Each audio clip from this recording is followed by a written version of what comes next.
A paz do Senhor Jesus a você que sempre nos acompanha.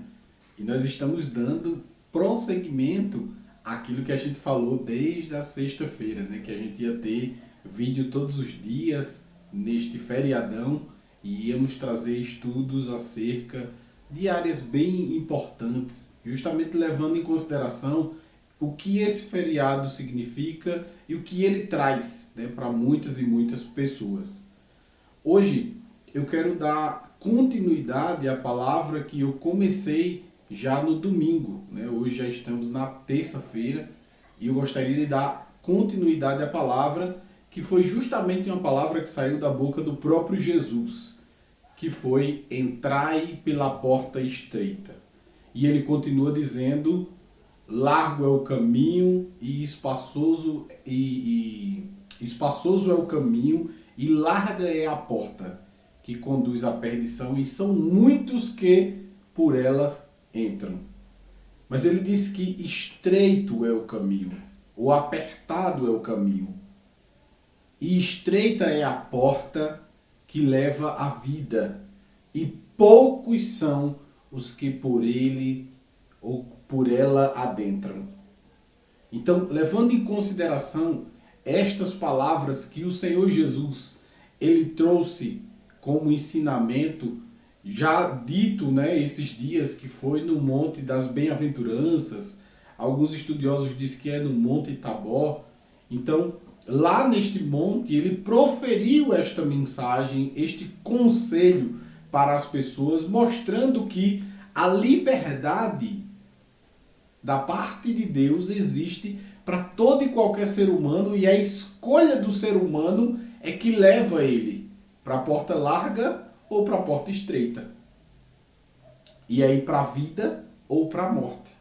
É justamente isso que a gente deve deixar claro aqui, e justamente mostrar que a salvação é uma aliança. Aliança como a de um casamento, como essa, por exemplo, que eu tenho aqui no meu dedo. Eu a coloco no meu dedo e não é que a aliança ela me segura a não fazer a coisa errada. Não é a consciência que eu tenho que sou casado que me faz entender ou me comportar como tal. Então eu me comporto como uma pessoa casada, eu faço as minhas escolhas como uma pessoa casada, justamente porque eu tenho uma aliança. E essa aliança é apenas simbolizada por essa argolazinha que fica em nosso dedo. É justamente a aliança com o Senhor Jesus. A nossa aliança com o Senhor Jesus não fica marcada em algum lugar, fica marcada em nossos corações, em nossa mente. E é justamente essa mensagem que eu quero trazer para vocês, mostrando que nós estamos em um período de muita crise. Nós estamos em uma crise existencial terrível, e o que percebemos é que a igreja está sendo levada por esse vento. E é justamente por isso que eu chamo mais uma vez a atenção para Gálatas capítulo 5. Vamos ler novamente.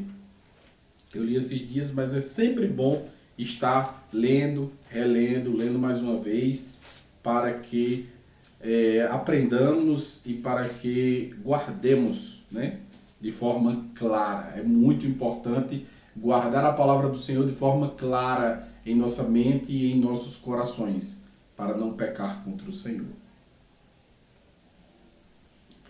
Eu vou ler aqui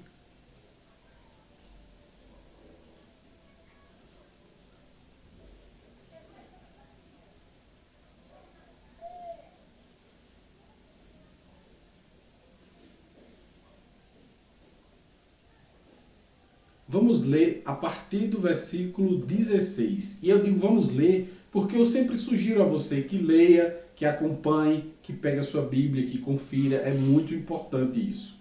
A partir do versículo 16 que diz: digo, porém, andai em espírito e não cumprireis a concupiscência da carne, porque a carne é cobiça contra o espírito e o espírito contra a carne. E estes opõem-se um ao outro, para que não façais o que quereis. Mas, se sois guiados pelo Espírito, não estáis debaixo da lei. porque as obras da carne são manifestas, as quais são prostituição, impureza, lascívia e por aí vai. E por que eu só vou ler até aqui? Justamente porque eu quero dar prosseguimento a uma palavra que muitas vezes as pessoas não compreendem muito bem a amplitude desta palavra, que é a lascívia. Eu falei um pouco ontem acerca da lascívia, mas hoje eu quero ir ainda mais profundo neste sentido.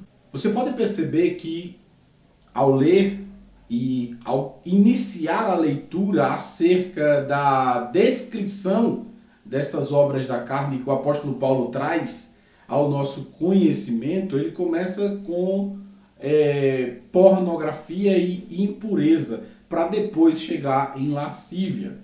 E aí ele também descreve algo que é interessante, que é a luta entre o espírito e a carne. Você claramente pode dizer isso.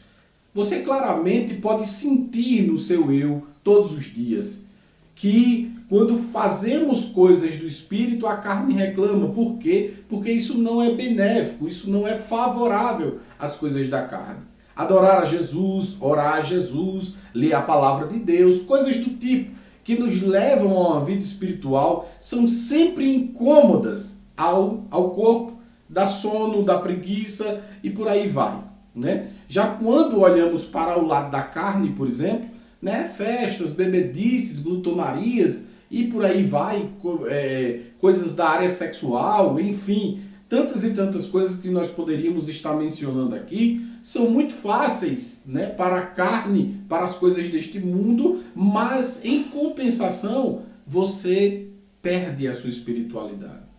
Você perde o contato com Deus. Você perde a aliança. Que é como se você tivesse casado com uma esposa, ou se você é uma mulher, se você tivesse o seu esposo e você começasse a ver pornografias e ele não soubesse. E essas pornografias vão te levando mais adiante, até o ponto de você chegar a trair. Mas o próprio Jesus disse que a traição, ela acontece antes do ato. Antes do ato ela já acontece. Por isso é muito importante compreender as verdades do reino, as verdades trazidas por Jesus. E aí o apóstolo Paulo é claro nesse sentido, e aí quando a gente vai buscar o aparato mais complexo da palavra lascívia, nós percebemos que a lascívia é simplesmente a potencialização das duas palavras anteriores, da pornografia e da imundícia. A lascívia é um ponto em que você já não se preocupa mais no pecado. Você não quer mais saber o que as pessoas acham ou deixam de achar. É o que o missionário mencionou ontem, né? O meu corpo, minhas regras. Eu faço o que eu quero com o meu corpo. Então, ela passa a dizer que não está nem aí para a sociedade ou sequer para Deus. Porque se ela não está nem aí para a sociedade, imagine para Deus, que ela não consegue ver.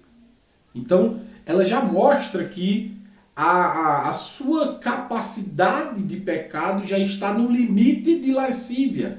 Porque ela já passou da pornografia, já passou da imundícia, que são duas partes ruins, mas que de certa forma tem uma vergonha de mostrar às pessoas. Gosta de fazer, tem prazer em fazer, mas tem medo ou receio de mostrar às pessoas que fazem.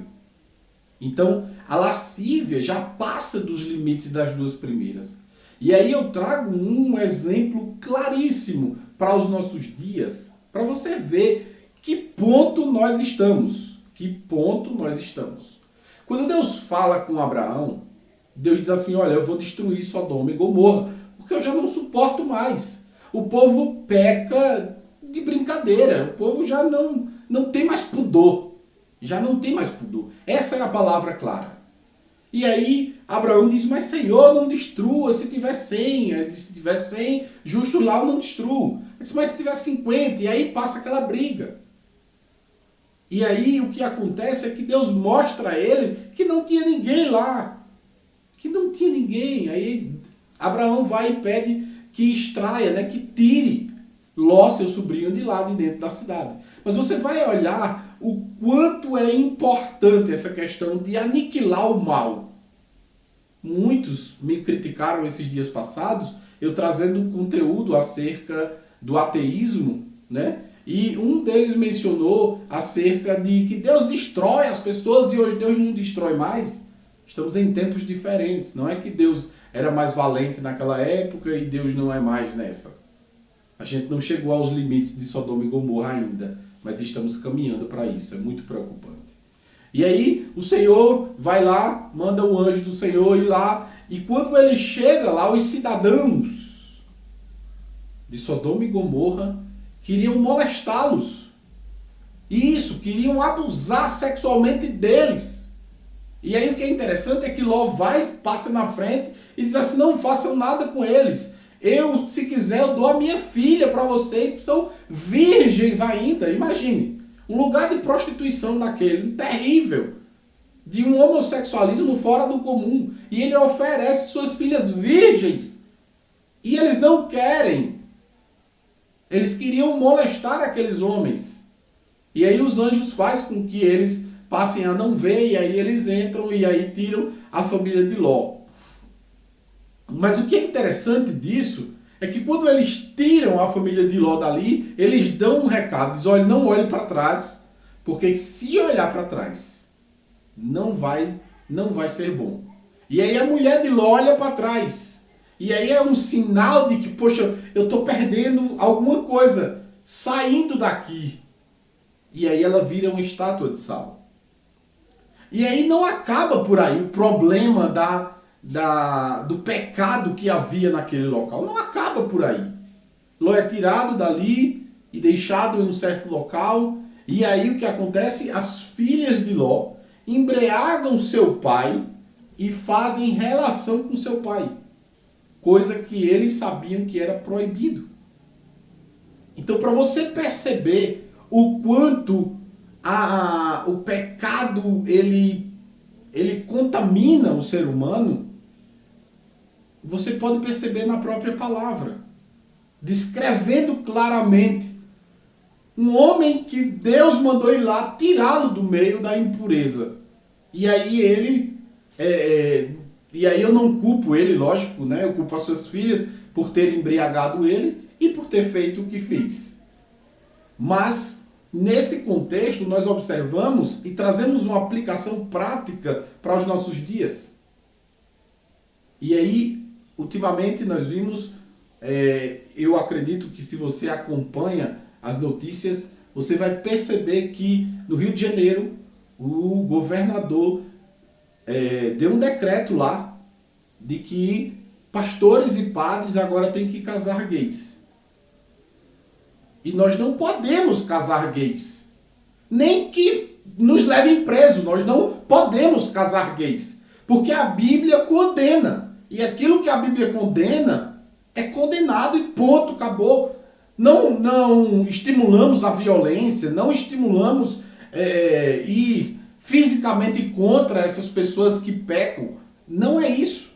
É simplesmente continuar declarando para elas, olha, isso que você faz, essa escolha que você tem de ser homossexual, de ser trans, enfim, é uma escolha sua, mas isso é pecado e vai te levar ao inferno. Isso é uma comunicação, uma troca de informações. Não tem nada de violento nisso, não tem nada de homofobia nisso. Não tem nada de homofóbico nisso. É apenas a informação de que na lei do Senhor isto é pecado.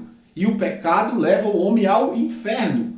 E se ele não quer ir para o inferno, ele tem que largar o comportamento homossexual ou trans que ele tem e viver em Cristo Jesus. Simples assim. E aí agora os padres e os pastores são obrigados pelo Estado a casarem homossexuais. É triste isso. E é justamente o caminho que estamos trilhando. São caminhos que se assemelham com Sodoma e Gomorra. Lógico que Sodoma e Gomorra estava extremamente além daquilo que nós temos no Brasil, ainda temos a grande maioria da população brasileira tradicional, que pensam na família, que tem o cristianismo como regra de fé e prática, enfim. Mas é importante deixar claro que se nós não nos posicionarmos, vamos ser engolidos por isso. Vamos ser engolidos por isso. E é justamente essa preocupação de que Deus me traz aqui, através desta mensagem, para dizer a você, olha, lascívia é quando o teu pecado já não passa mais a ser algo que você tenha vergonha, já passou dos limites. Você já ultrapassou dos limites. Se o seu pecado, se a sua forma de lidar a vida é uma forma de pecado e você já não se preocupa mais com isso, não quer saber o que as pessoas pensam, você já está no estágio da lascívia, você já passou da pornografia e da imundícia. E infelizmente, o apóstolo Paulo declara que quem comete tais atos não herdará o reino de Deus. E eu venho aqui com muito amor, da parte de Deus, para dizer à tua vida, Deus quer transformar a tua vida, quer te libertar do pecado, quer te tirar da prostituição, quer te tirar da imundícia, quer te tirar da lascívia. Ele quer te tirar deste caminho errado e quer te trazer para a luz, limpar você. Porque não importa o que você já fez, se você se entregar a Jesus, se você se arrepender do que estava fazendo, Ele limpa você, não importa o que as pessoas vão dizer depois. Ah, porque era assim depois. Realmente, as pessoas vão falar isso, mas não se importa, porque o que importa, na verdade, é a aliança com o Eterno, é a aliança com o nosso Deus, é a aliança com Jesus que morreu na cruz do Calvário para me salvar e salvar a você que me assiste também. Então, vem para Jesus, vem para Jesus, vem para Jesus. Eu quero orar pela tua vida. Eu quero pedir a Deus que te abençoe, que te ajude nesta caminhada. Senhor nosso Deus e Pai, no nome de Jesus, eu rogo a Ti, Senhor, para que ajude, para que perdoe os pecados, para que transforme essa vida que está assistindo lá do outro lado, Senhor. Não importa se hoje, se amanhã, se daqui uma semana, um mês, um ano, não importa, Senhor.